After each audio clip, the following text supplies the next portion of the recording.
Nous passons par Colle di Valdelsa, c'est sur la route de San Gimignano.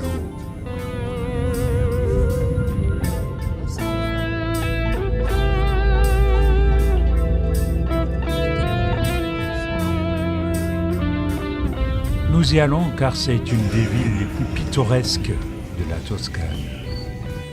Elle s'étend dans sa double enceinte de murailles et elle est parsemée de très hautes tours, de la mer d'Olivier qui recouvre une colline dominant le Val d'Elsa.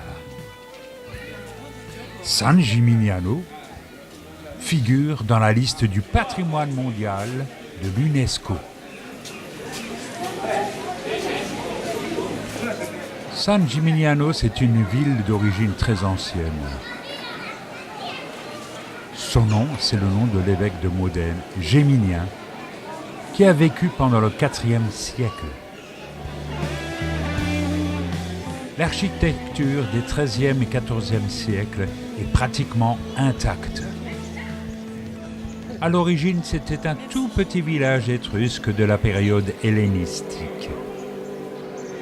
Parmi les maisons-tours, il y a la Torre Rognosa. Il y a également les tours Salvucci, tours jumelles de 51 mètres. Il y a le Palazzo del Podesta, qui repose sur une arcade nommée Loggia, et sa tour de 51 mètres, la Rognosa. Après, il y a le Palazzo del Popolo, et sa tour Grossa de 54 mètres. Il abrite des musées, la pinacothèque de la ville. Ici, c'est simplement la cour de la collégiale.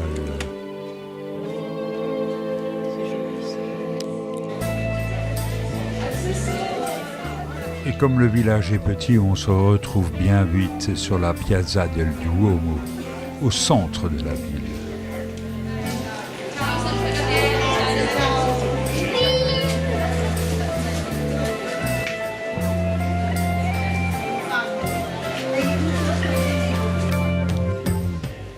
Là, nous sommes au pied de la Torre Grossa. C'est un complexe muséal.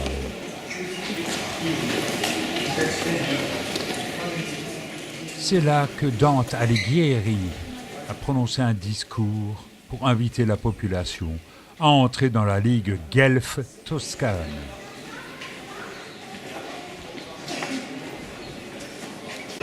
On arrive également sur la Piazza della Cisterna, place triangulaire avec son puits du XIIIe siècle.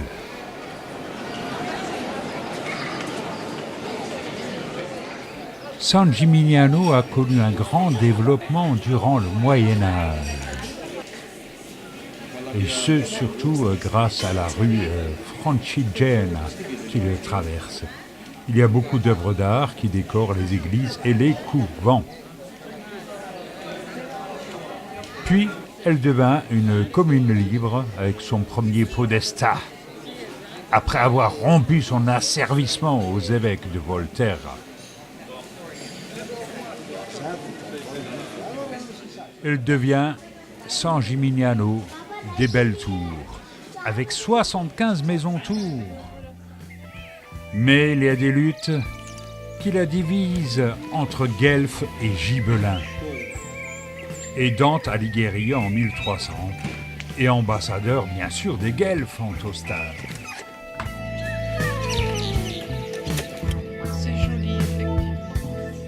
On va conclure en disant que la terrible peste de 1348 a dépeuplé San Gimignano dans une crise grave.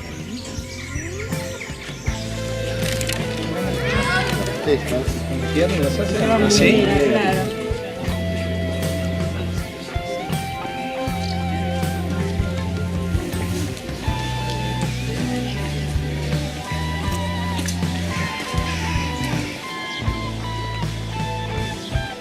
Volterra nous réservera quelques surprises également.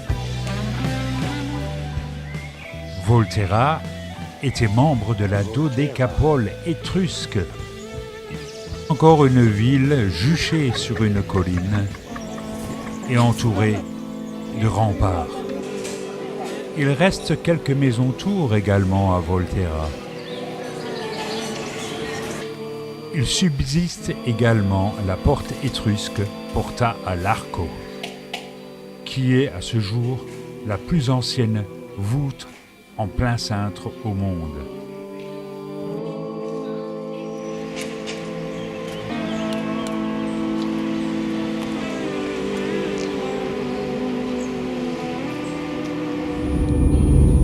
Nous quittons Volterra par la route de Florence, qui nous fait passer une fois de plus par Colle di Valdelsa.